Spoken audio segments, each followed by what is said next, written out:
जिसने मेरी तरह मनुष्य रूप धारण किया है, जिसे भूख, नींद, सुख और दुख का अनुभव होता है, जिसका नाम और जन्म स्थान है, ऐसे मौन गुरु के रूप में आप आए हैं। जिस प्रकार एक हिरण की सहायता से दूसरे हिरण को पकड़ा जाता है, उसी तरह आपने अपनी दया द्वारा मुझे बंदी बना लिया है। परम सत्कार जोग गुरु प्यारी साध संगत जी, राधा स्वामी जी। गुरु प्यारी साध संगत जी, आज का हिंदी सत्संग परम संत हजूर स्वामी जी महाराज की वाणी में से लिया जा रहा है। और इस सत्संग में जिनको मौजूदा सतगुरु, देहधारी सतगुरु मिला है, पर अपने गुरु को पहचान नहीं पाए, तो कैसे वह तरसते हैं, इसके बाबत आज का ये सत्संग होगा। रूहानियत से भरा सत्संग, अपने गुरु की खोज में आज का सत्संग हम श्रवण करेंगे कि अपने गुरु की खोज और पहचान क्या है, देहधारी गुरु क्या है और उसकी निशानियाँ क्या हैं। तो आइए आज का बड़ा ही महत्वपूर्ण सत्संग आरंभ करते हैं। सत्संग के वचन। खोजत रही पिया पंथ, मर्म कोई नेक ना गाया, रैन दिवस बेचैन, तरसते जन्म बिताया।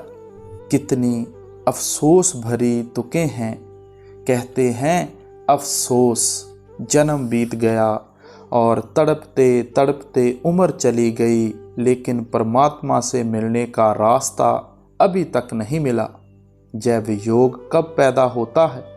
जब परमात्मा किसी को बख्शना चाहता है। गुरु अमरदास जी के वक्त का वाकया है। आप 22 दफ़ा गंगा स्नान करने गए। जब आखिरी दफ़ा जा रहे थे, रास्ते में एक ब्रह्मचारी मिला। उसने पूछा कि कहाँ जा रहे हो? कहते हैं कि स्नान करने। और कहाँ जाना है? ब्रह्मचारी ने कहा कि मैं भी गंगा स्नान करने जा रहा हूँ। खैर, इकट्ठे चल पड़े। रोटी खाई, जाते वक्त धीरे धीरे गए, स्नान किया और वापस चल पड़े।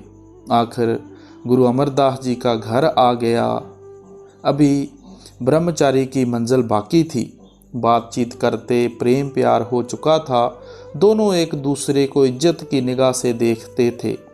गुरु साहब ब्रह्मचारी को घर ले गए।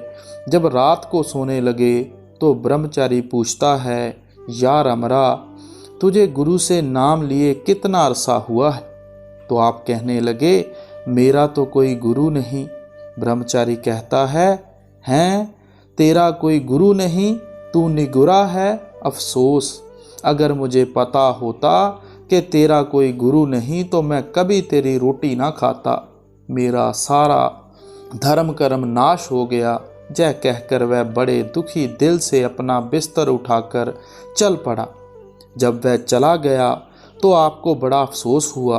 अब दिल में कहते हैं कि 62 साल की उम्र हो गई, अब तक कोई गुरु नहीं मिला। हे गंगा माई, तू गुरु मिला दे। हे गंगा माई, अब तू गुरु मिला दे। ऐ मालिक, कोई गुरु मिला। इसी चिंता में रात भर नींद ना आई। जब सवेरा हुआ, बीबी अमरो, जो गुरु अंगद देव जी की लड़की, जो कि आपके भाई के पुत्र से ब्याही हुई थी, बाणी पढ़नी शुरू की। रोज सवेरे उठकर बाणी पढ़ती है, हृदय में लगती है। प्यार से अंदर जाकर सुनते रहे। वह बहू लगती थी, भाई के पुत्र की पत्नी थी। पूछा कि यह किसकी वाणी है? कहती है कि गुरु नानक साहब के घर की, जिनकी गद्दी पर मेरे पिताजी बैठे हुए हैं। दिल में प्यार था, तड़प थी। कहने लगे कि मुझे भी ले चल। कहती है कि जब तक मेरे पिता आप ना बुलाएं, मैं नहीं जाती, और जय उनका हुक्म भी है। कहने लगे कि तू मुझे ज़रूर ले चल। इस सिलसिले में जो पाप लगें वह मुझे लगेगा। अगर वह नाराज़ हुए तो मेरा जिम्मा। खैर, वह ले गई।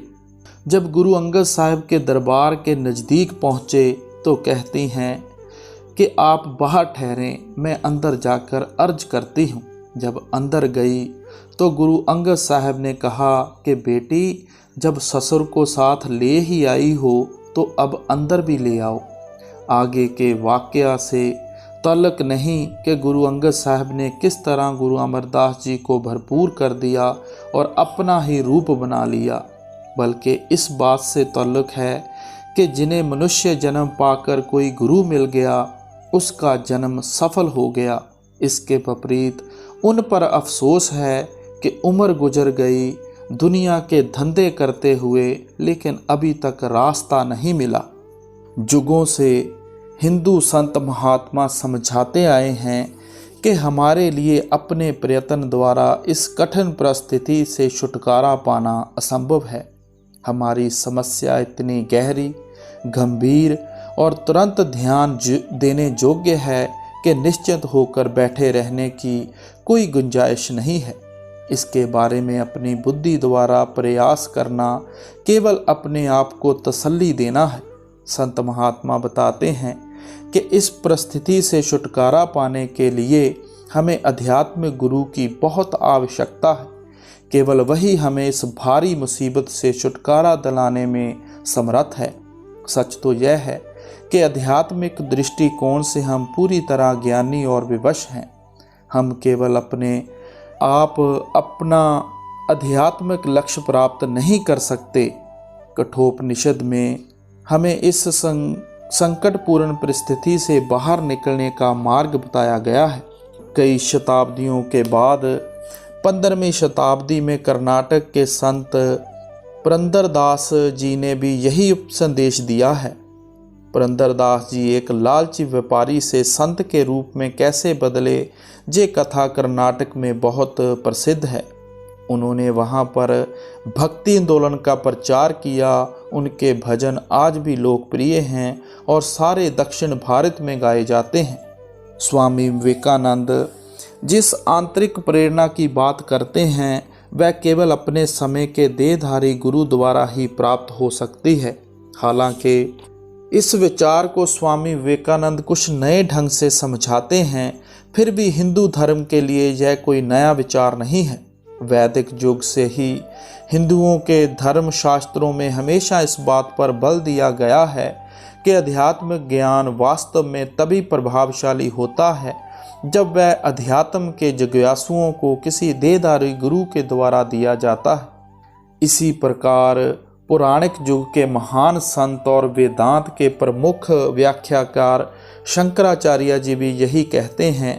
3 वस्तुएं वास्तव में दुर्लभ हैं और केवल परमात्मा की कृपा से प्राप्त होती हैं। वे हैं मनुष्य जन्म, मोक्ष की चाह और पूर्ण संत की शरण। शंकराचार्य जी ने यह अपने निजी अनुभव के आधार पर कहा है। उन्होंने पूरे भारतवर्ष में दूर दूर तक यात्रा की, तब जाकर उनका अपने गुरु से मिलाप हुआ और उनसे दीक्षा प्राप्त हुई। उन्होंने अपनी रचना विवेक चूड़ामणि के आरंभ में अपने गुरु गोविंद को नमन करते हुए कहा है, मैं श्री गोविंद को दंडवत प्रणाम करता हूँ, जो परम आनंद के स्वरूप हैं, जो सतगुरु हैं। मौजूदा गुरु को स्वीकार करने की चुनौतियों के बारे में धर्म ग्रंथों में स्पष्ट उदाहरण दिए गए हैं। एक बार युधिष्ठिर देवऋषि नारद के पास गए और उनसे आध्यात्मिक ज्ञान प्राप्त करने की इच्छा प्रकट की, परंतु नारद मुनि ने युधिष्ठिर से कहा कि उन्हें कृष्ण को अपना गुरु मानना चाहिए। नारद मुनि ने समझाया, श्री कृष्ण जो स्वयं परमात्मा हैं, आज मनुष्य रूप में तुम्हारे भ्राता बनकर आए हैं। पूरे भारतवर्ष से बड़े बड़े ऋषि उनसे मिलने के लिए एकत्र होते हैं और यहाँ श्री कृष्ण तुम्हारे बीच तुम्हारे मित्र, तुम्हारे भ्राता, तुम्हारे गुरु, तुम्हारे सेवक जैसी अनेक भूमिकाएं निभा रहे हैं, जहाँ तक कि वह तुम्हारे आत्म स्वरूप में भी विराजमान है।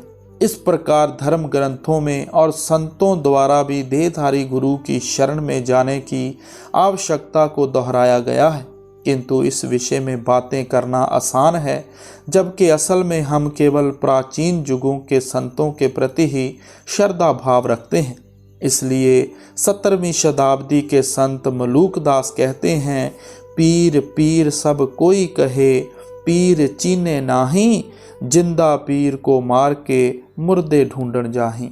स्वामी विवेकानंद तो यह दावा करते हैं कि पिछले युगों के संत महात्माओं द्वारा लिखे ग्रंथों या रचनाओं पर ही निर्भर रहकर व्यक्ति दुविधा में पड़ सकता है। धर्म ग्रंथ जंगल के समान हैं। इनमें कुछ अंश अस्पष्ट हैं और कुछ स्पष्ट रूप से परस्पर विरोधी हैं। कुछ अंश ऐसे हैं जिनके गूढ़ अर्थ हैं, अलग अलग आप प्रिय हैं और उनकी व्याख्या भी अस्पष्ट है। आपको ऐसे गुरु की आवश्यकता है जो इनका सही अर्थ समझाए और अस्पष्टता को और धर्म को दूर करके आपको उपदेश का सार समझाए। अध्यात्म के मार्ग पर प्रत्येक जिज्ञासु के लिए गुरु का होना अत्यंत आवश्यक है। केवल गुरु ही आपकी कमियों को देख सकता है। अहंकार होता ही ऐसा है कि मनुष्य अपनी कमियों को नहीं देख सकता। जिस प्रकार व्यक्ति अपनी पीठ नहीं देख सकता, उसी प्रकार वह अपनी गलतियां भी नहीं देख सकता। अपने अवगुणों और दोषों का नाश करने के लिए उसे गुरु की शरण में रहने की आवश्यकता है। अब अपने गुरु की खोज और पहचान कैसे करें? ये जानते हुए कि संसार में एक ही समय में बहुत से गुरु मौजूद होते हैं, कोई सही गुरु की खोज कैसे करे, विशेषकर उस गुरु की जिसकी उसे तलाश है। एक कहावत है, जब शिष्य तैयार हो जाता है तब गुरु प्रकट हो जाता है। धर्म ग्रंथों, संतों, महात्माओं तथा उनके शिष्यों की कथाएं पढ़कर इस कहावत की सच्चाई पूरी तरह स्पष्ट हो जाती है। कई बार शिष्य कई वर्षों या दशकों तक गुरु की खोज करता रहता है और अंत में अचानक उसका अपने सतगुरु से मिलाप हो जाता है। कई बार कोई व्यक्ति गुरु की खोज नहीं भी करता होता, किंतु उसके जीवन में एक ऐसा मोड़ आ जाता है जो उसे सतगुरु की शरण में ले जाता है। श्री भगवत में हम पढ़ते हैं कि सिंधु 100 वीर के राजा रहुगन महान वैदिक ऋषि कपिल के पास ज्ञान प्राप्ति के लिए जा रहे थे। राजा पालकी में बैठकर यात्रा कर रहे थे। पालकी वाहकों के मुखिया को एक अन्य व्यक्ति की खोज थी जो भार उठाने में उनकी सहायता कर सके। उसकी दृष्टि एक हट्टे कट्टे युवक पर पड़ी जो सड़क के किनारे खड़ा था। उसने युवक को पकड़कर उसे पालकी को कंधा देने की आज्ञा दी। युवक को विवश होकर यह कष्टदायक यात्रा आरंभ करनी पड़ी। जैसे जैसे वे आगे बढ़ते जा रहे थे, नया पालकी वाहक दूसरे के साथ कदम नहीं मिला पा रहा था, इसलिए पालकी हिचकोले खा रही थी और राजा का क्रोध बढ़ता जा रहा था। अंत में राजा ने वाहक पर अपना क्रोध उतारा, उसे अपमानित किया ताकि वह अच्छी तरह से समझ जाए कि वह एक महान राजा है। राजा ने उसे धमकी दी कि यदि उसने राजा की इच्छा के अनुसार कार्य नहीं किया तो उसकी चाबुक से पिटाई होगी।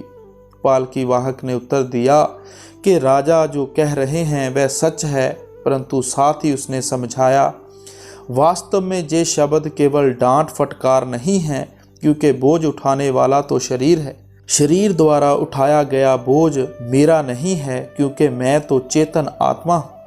निश्चित रूप से जैसे आपने संकेत किया है, पालकी उठाने का काम मैंने नहीं किया, क्योंकि मैं शरीर से अलग हूँ। आपने कहा मैं श्री दृढ़ हूँ और बलवान नहीं हूँ, लेकिन कोई भी ज्ञानी व्यक्ति चेतन आत्मा के लिए यह सब नहीं करेगा। पालकी वाहक वास्तव में प्रसिद्ध सम्राट भरत थे, जिनके नाम पर इस देश का नाम भारत रखा गया, जिन्होंने पूरे भारत को एकजुट करने के बाद अपना राजपाट त्याग दिया और प्रभु की गहन भक्ति करके एक महान ऋषि बन गए। उन्होंने आगे कहा, हे राजन, अगर तुम यह सोच रहे हो कि तुम राजा हो और स्वामी हो और मुझे आदेश देने का प्रयत्न कर रहे हो तो यह उचित नहीं है। आज तुम राजा हो और मैं तुम्हारा सेवक, किंतु कल यह स्थिति बदल भी सकती है। मैं तुम्हारा स्वामी और तुम मेरे सेवक हो सकते हो। विधाता द्वारा उत्पन्न की गई यह परिस्थितियाँ अस्थायी हैं। यह सुनकर राजा भौचक्के होकर उसकी पालकी उठाने वाले के चरणों में गिर पड़े और उससे पूछा कि वह वास्तव में कौन है।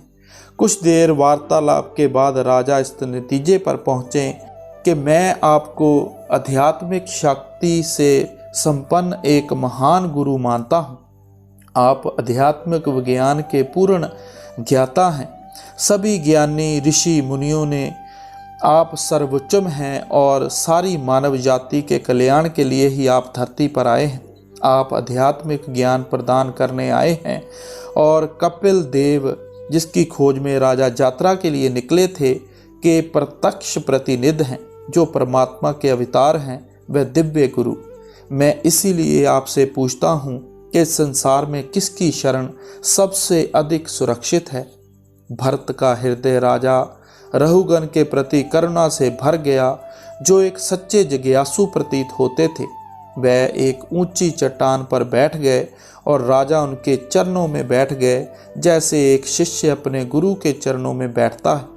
उस समय भरत ने उन्हें जो उपदेश दिया वह श्री भगवतम के 3 अध्यायों में दिया गया है। राजा रहुगन एक ऐसे शिष्य का उदाहरण है जिन्हें अनुमान नहीं था कि उनका गुरु कौन होगा।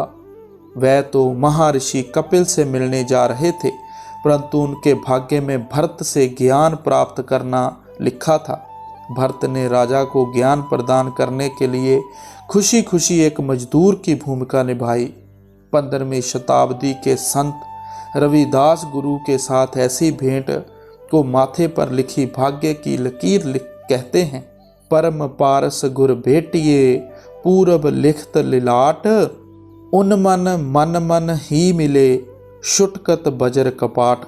अर्थात यदि माथे पर लिखी भाग्य की लकीर के अनुसार गुरु रूपी पार्स मिल जाए तो मन अंतर्मुख और एकाग्र हो जाता है। कसकर बंद किए हुए आंतरिक कपाट खुल जाते हैं और अंतर में परमात्मा से मिलाप हो जाता है। हिंदू धर्म के दार्शनिक सिद्धांत हमें सिखाते हैं कि यदि किसी जीवात्मा के साथ उसके पूर्व जन्मों के पुण्य कर्मों के संस्कार होते हैं और वह पूरी निष्ठा और लगन से परमार्थ की खोज में जुट जाता है, तो उसकी सतगुरु के संपर्क में आने की पूरी संभावना है। जैसा कि स्कंद पुराण के एक भाग गुरु गीता में लिखा है, पूर्ण गुरु की प्राप्ति कई जन्मों के पुण्यों के फलस्वरूप होती है। ऐसा गुरु प्राप्त हो जाने पर शिष्य सदा के लिए संसार के जन्म मरण के चक्कर से मुक्त हो जाता है।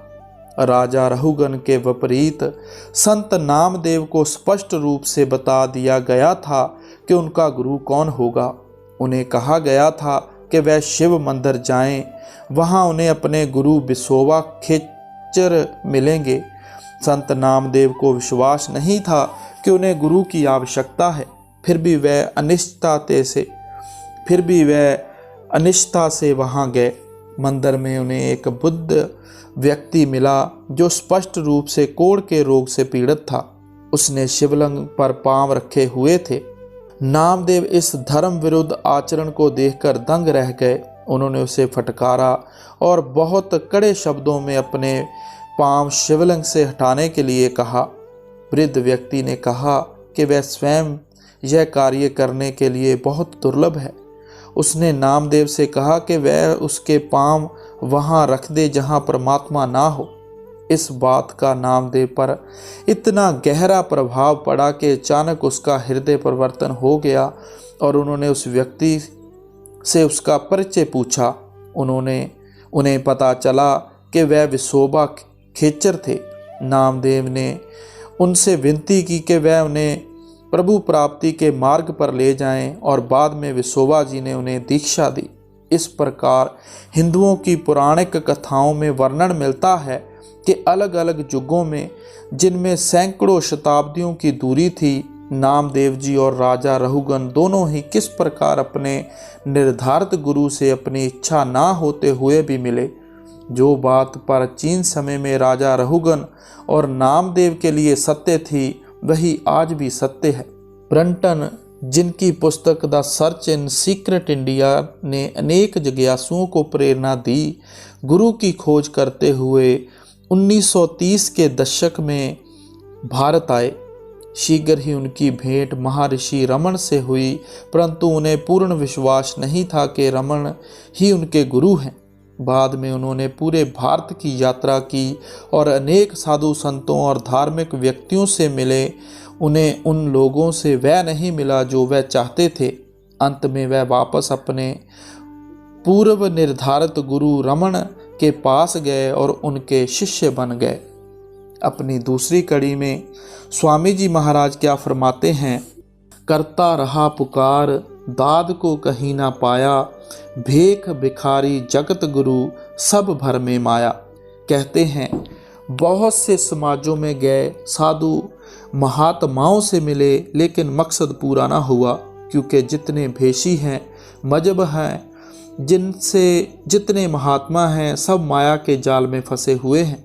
अब कहते हैं करें तो क्या करें, शब्द बिना खाली फिरें, सब धोखा खाया, अब मिल गए पूरे सतगुरु उन भेद सुनाया।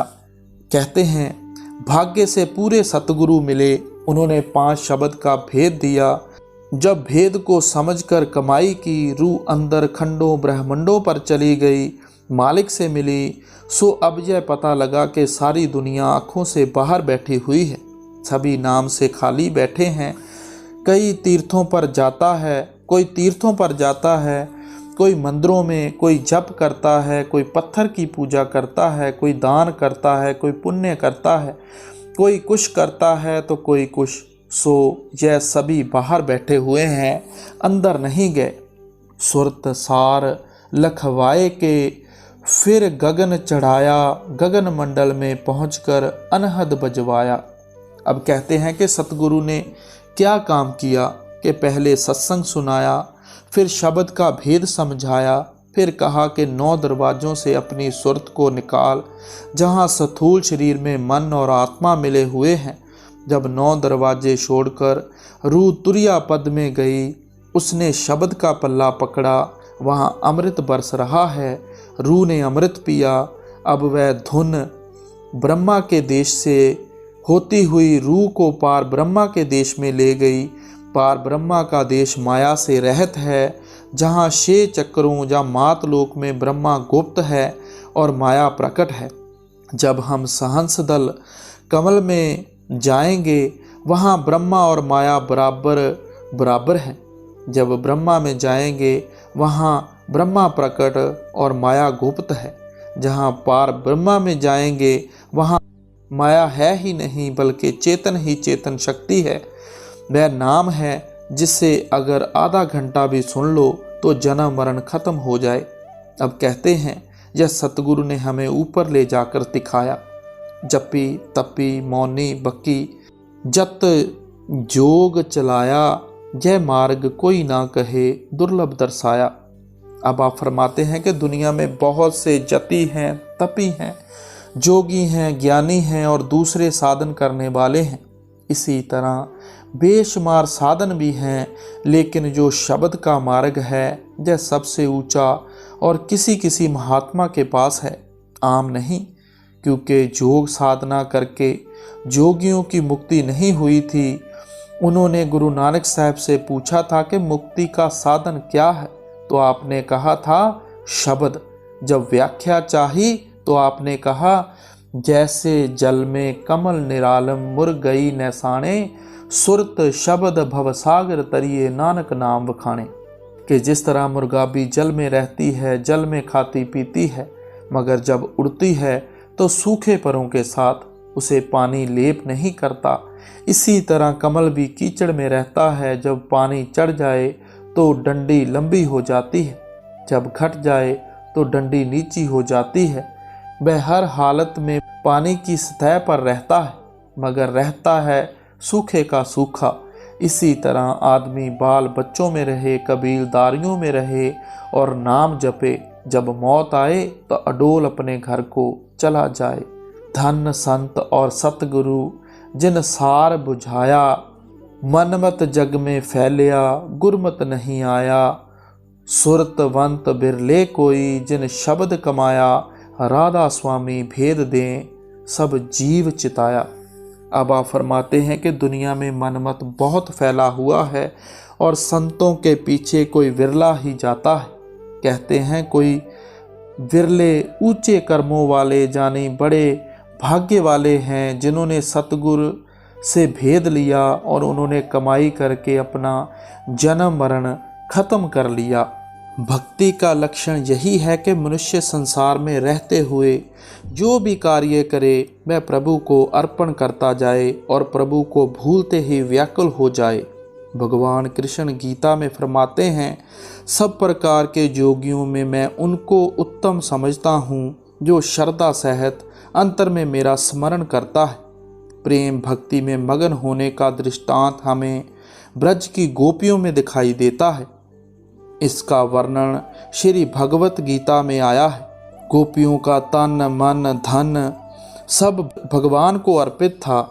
उनका मन दिन रात उसकी याद में डूबा रहता और वह उसका गुणगान करती रहती थीं। उनको हर जगह भगवान दिखाई देता था। प्रेम के रंग में मगन गोपियां से भगवान ने कहा, हे गोपियों, तुमने घर बार के लोहे के समान कठोर बंधनों को तोड़ दिया है और असीम भक्ति द्वारा मुझ में लीन हो गई हो। तुम्हारा यह कार्य बिल्कुल निष्कलंक है। मैं इसका बदला जीवन तुम्हारी सेवा करके भी नहीं चुका सकूंगा। तुम दया करके मुझे इस ऋण से मुक्त कर दो। एक बार श्री कृष्ण ने उद्धव को गोपियों के पास संदेश देकर भेजा। जब भगवान का कंठ रोंद रहा था और नेत्रों से प्रेम के आंसू बह रहे थे, उन्होंने कहा, हे उद्धव, गोपियों ने मुझे अपना हृदय समर्पण कर रखा है। मैं उनका प्राण हूँ। वे मेरी खातर अपने शरीर की सब क्रियाएं भूल चुकी हैं। जिन्होंने संसार के समस्त कार्य मेरे चरणों में अर्पित कर दिए हैं। मुझे निरंतर उनका ध्यान है। गोकुल की नारियों ने मुझे सबसे प्रिय समझा है और मेरे वियोग में व्याकुल हैं। जब वे मुझे याद करती हैं, उनको अपने शरीर की सुध बुध नहीं रहती। मेरे बिना वे यूं त्यों करके मेरे वापस पहुंचने के संदेश की आशा में अपने दिन काट रही हैं। वे मेरे साथ एक हो चुकी हैं और मैं उनके साथ एक हो चुका हूँ। जब बजर में जाकर उसने गोपियों को योग का उपदेश दिया, पर प्रेम में मगन गोपियों की अवस्था को अपनी आँखों से देखा, तो उनको अंदर और बाहर पहले से ही कृष्ण जी के दर्शन हो रहे हैं। गोपियों ने अपने हृदय की अवस्था बताते हुए कहा कि हमारे हृदय में कोई स्थान बाकी नहीं जहाँ कृष्ण जी के सिवाय कोई और समा सके। हमारे तो रोम रोम में हरि बसा हुआ है। चाहे हम चलती हों, चाहे किसी ओर देखती हों, दिन में जागती हों या रात में सो रही हों, उस घन श्याम की छवि एक पल के लिए भी हमें नहीं छोड़ती। हे उद्धव, तूने सुंदर उपदेश दिए हैं पर जो सराहनीय हैं, पर हम क्या करें जब हमारा मन तन उसकी भक्ति से परिपूर्ण है। मर्तबान में समुंदर नहीं समा सकता। श्याम सुंदर के मुख कमल के दर्शन के लिए आँखें तरस रही हैं। हे उद्धव, हम योगाभ्यास के योग नहीं हैं। हम अबला होने के कारण ज्ञान को क्या समझ सकती हैं। हम साधना किस प्रकार करें, तू हमसे आँखें बंद करने के लिए कहता है। वे आँखें जिनमें हरि की मूर्ति बस रही है। हे मधुर रसभरी वाणी वाले दूत, हम तेरे ये धोखे के वचन सुनने को तैयार नहीं हैं। तू हमसे कान चिरवाने और केशों की जटा बनाने के लिए कहता है। ये दुख कौन उठाएगा। तू हमसे चंदन का लेप छोड़कर शरीर पर भभूत लगाने के लिए कहता है, पर क्या तू नहीं जानता कि हम वियोग की अग्नि में जल रही हैं। वह भगवान जिसकी खोज में जोगी तपस्या का कष्ट उठाते हैं और जगह जगह भटकते फिरते हैं, वह हमारे साथ बस रहा है। हमसे वह कभी एक पल के लिए भी नहीं बिछड़ा। जैसे किसी वस्तु की परछाई उससे कभी दूर नहीं होती।